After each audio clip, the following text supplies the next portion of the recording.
Your neighbor finally says something real. Maybe it's, honestly, I'm not doing great. Or your coworker says, I don't know, life just feels kind of empty lately. And for half a second, you know the conversation could go somewhere deeper. You care, you want to respond well, and then your brain does what brains do in these moments. It leaves the building. So you nod. You say, yeah, wow, that's a lot. And then, because you're panicking a little, you somehow make a sharp left turn into the weather, or traffic, or your dog, or whatever gets you out of the moment. If you've ever felt that, you're not alone.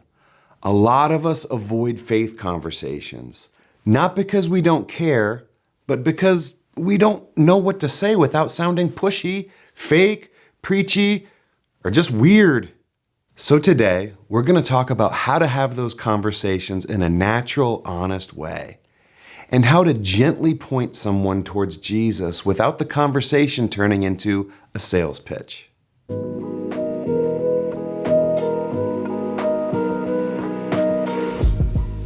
Welcome to Groundwork.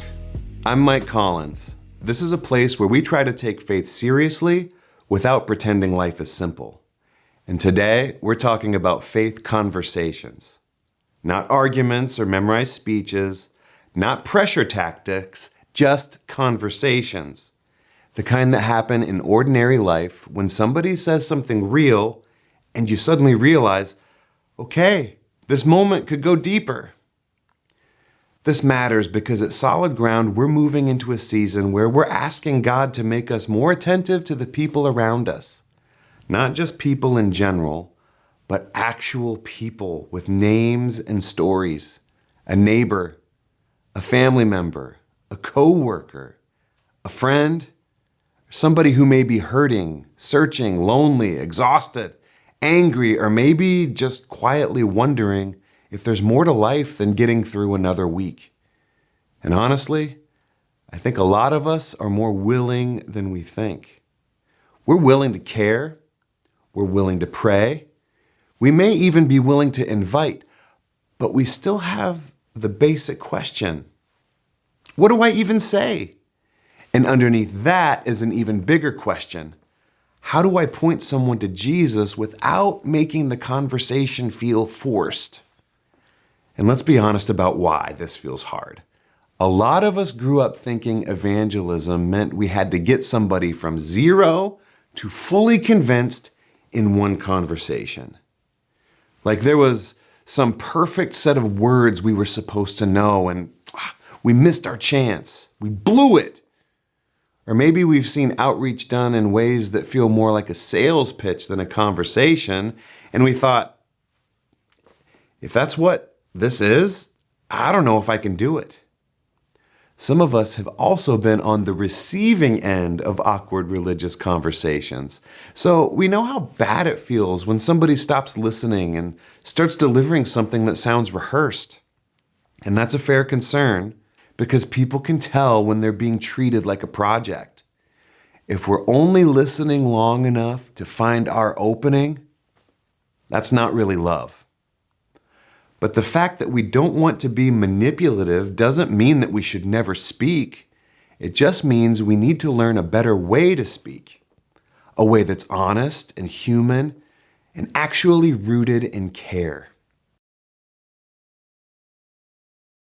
Here's where I'd begin. Don't start with a speech.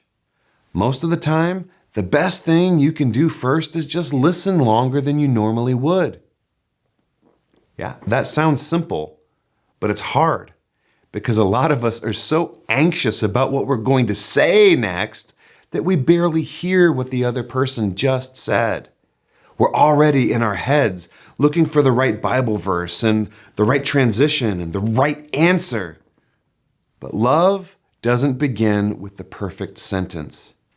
It begins with being present long enough to hear what's actually being said. So if someone says, I've just been really tired lately. The best thing to say first probably isn't, oh, you should come to church. It may be, well, what's wearing you down? If someone says, everything feels kind of pointless right now, you might say, how long have you been feeling that way? If someone says, I haven't been to church in years, you might say, whoa, was there something that pushed you that way, or did life just get busy? Those aren't tricks. Those aren't bait. Those are real questions. And real questions communicate, I'm not trying to get through my talking points. I'm here with you. And if they actually answer you, you don't have to fix the whole thing. In fact, you probably shouldn't try. One of the fastest ways to make conversations feel strange is to rush into solution mode, or worse, to reach out for a familiar spiritual phrase before you've really heard what the person is carrying. God has a plan. That may be true in the biggest sense, of course, but in the wrong moment, like when somebody's grieving, it can come across as dismissive, like you're just trying to wrap the whole conversation up instead of sitting with someone, sitting with them in it. Before you respond, make sure you understand what they're actually saying, or whether they're asking a question at all. Sometimes people just need to be heard. So when someone shares something real, it's okay to ask something simple or to say something simple like, oh, I'm really sorry. That sounds heavy. Or, I didn't know you were carrying that. Or, thank you for telling me. Those words may not sound dramatic, but they can create space. They tell the other person you're not afraid of what they just shared. And they don't turn someone's vulnerability into a lesson. Then, after you've actually listened, there may be a moment to say one honest sentence about faith. Keep it simple. Share something real from your own experience, like, I don't have an easy answer, but I do believe God cares about that. Or, yeah, I've had seasons where prayer mattered even when I didn't know what else to do. Or, my faith doesn't make everything simple, but it's helped me a lot, and it's helped me to not feel alone in it. That doesn't feel pushy because you're not trying to win the moment. You're just being honest about what's helped you. You've opened a door. You don't have to chase it. Sometimes you'll say something honest about faith, and the other person may say, oh, I'm glad that works for you, but I'm not really religious. That's a normal response, and it doesn't have to scare us. You don't have to argue with that sentence. You don't have to defend yourself. You can just simply say, oh, I get that. I'm not trying to pressure you. That little sentence matters. People need to know you're not trying to corner them. You might add, I just care about you, and if you ever want to talk more about it, I'd be glad to. That's not a failure. That is a faithful moment. You were honest, you were respectful, and you kept that relationship intact, and you left the door open. I think one of the mistakes we make is assuming a conversation only counts if it ends with a clear spiritual decision. But that's not actually how God works in people's lives. Most of us came to faith or came back to faith through a series of moments. Maybe it was a friend who listened when we needed it. Maybe someone prayed for us, answered a question, or just showed up during a hard season. Along the way, maybe we encountered people who made us feel like faith was less of a performance and more like a life that could actually be lived. So, we need patience, not passivity, patience, okay? Passivity says, I'll never say anything unless the perfect moment drops like right in my lap. Patience says, I'm going to pay attention, I'm going to care, I'm going to pray, and when there's an opening, I'm going to speak honestly. That's not cowardice. That's love moving at the speed of trust. And yes, at some point, patience has to include courage. Sometimes we tell ourselves, like, I'm just being respectful, when really we're just avoiding risk. The only risk-free approach is to stay silent forever. The better path is to speak in a way that fits the relationship and the moment. One sentence that could really help is, "Hey, would it be okay if I shared how my faith helped me through that?" That question gives the other person room. If they say yes, you're invited to share. If they say no, you can honor that and keep loving them. Either way, you haven't ambushed them. Another sentence I like is, "I don't want to make this weird, but I do want you to know I'm praying for you." It's simple, it's honest, and honestly, naming that awkwardness can actually make it less awkward. You're not pretending this is a slick presentation. You're just telling them the truth in a caring way. This one matters because it comes up a lot. Someone says, "Yeah, I've tried church and it was a bad experience," or, "Yeah, I grew up around Christians and honestly, I'm not interested." Or maybe they don't say it directly, but you can hear the guardedness in their voice.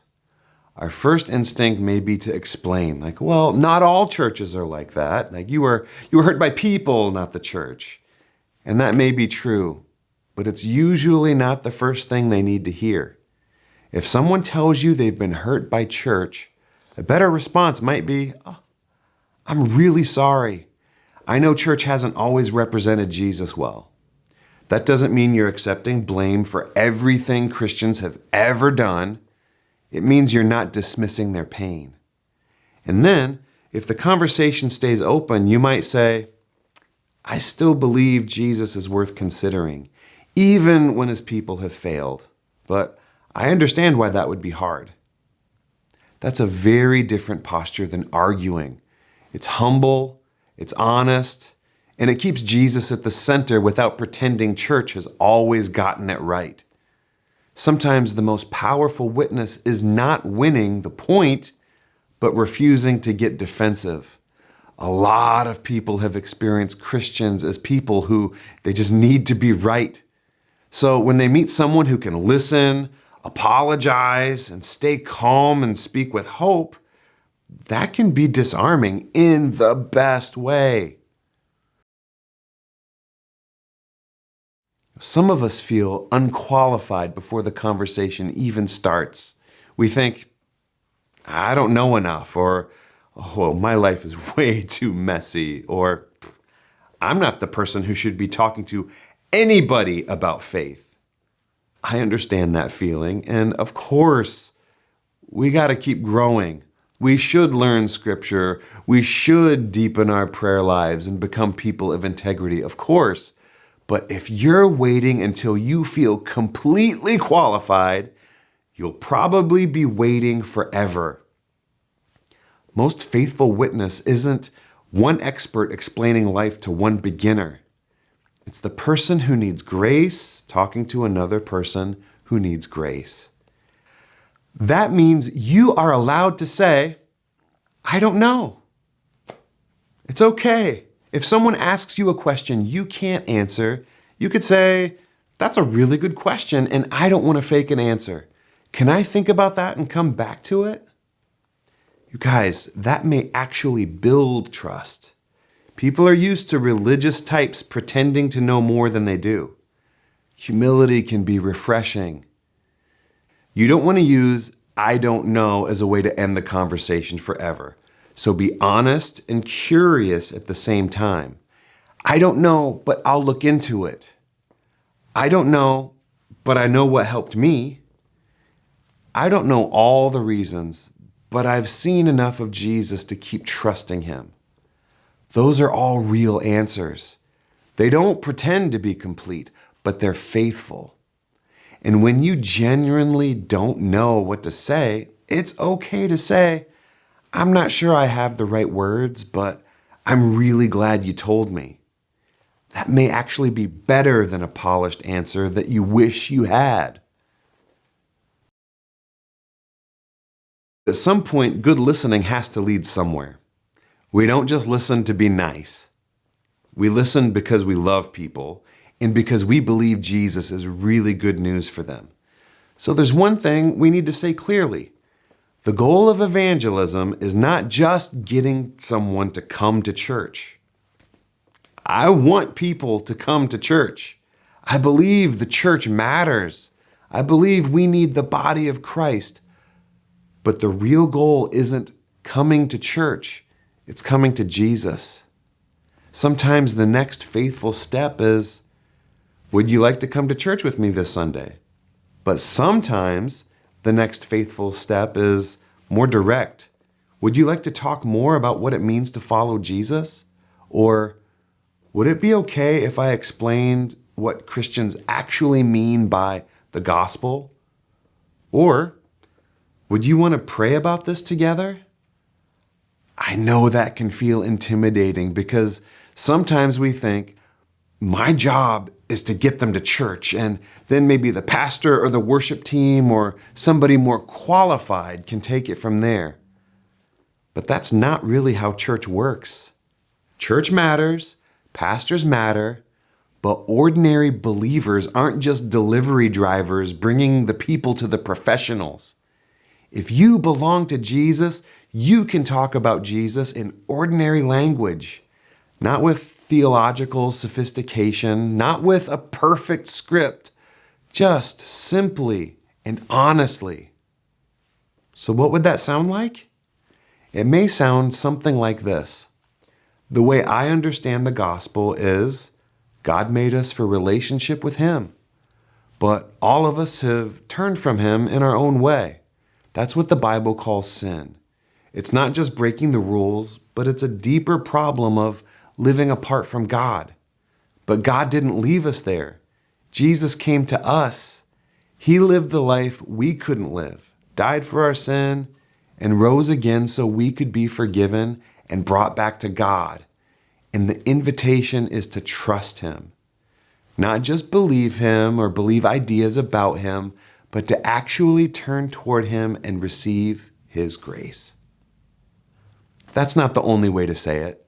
You don't have to memorize those exact words, but every believer should be able to say in some simple way that God made us for Himself. Sin separated us from God. Jesus came to rescue us.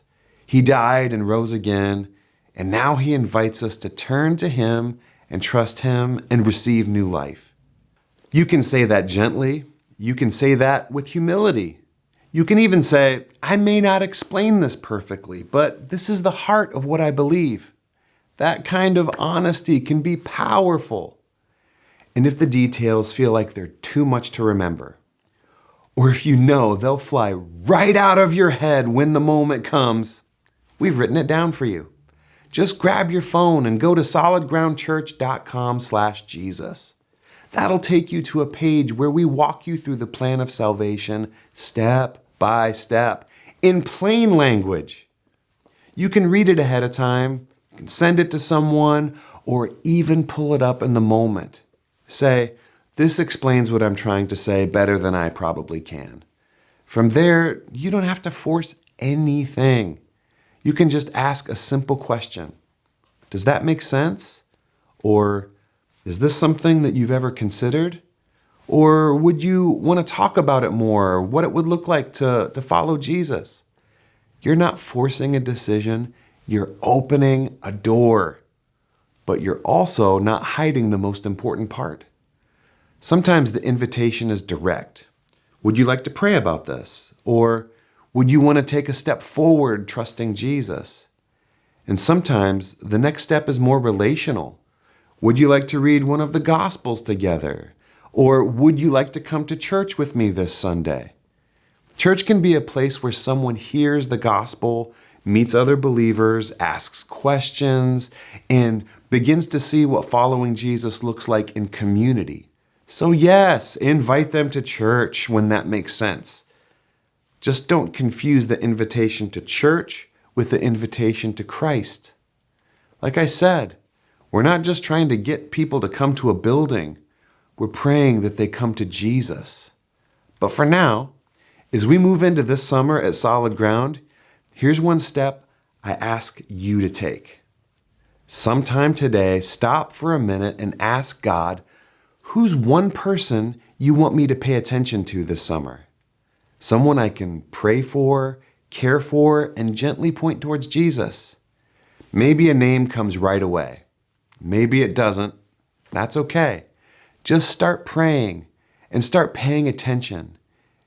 And if you're thinking, I still don't know exactly what I'd say, start simple. Honest words, spoken with love, can matter more than we think. If this conversation has brought something up in you, maybe a fear, a question, or even a name of someone you care about, we'd love to hear from you. You can reach out through the website or text us at the number on the screen.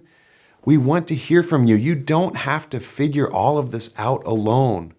We're going to walk through this together as a church. One person, one prayer, one conversation, one invitation at a time.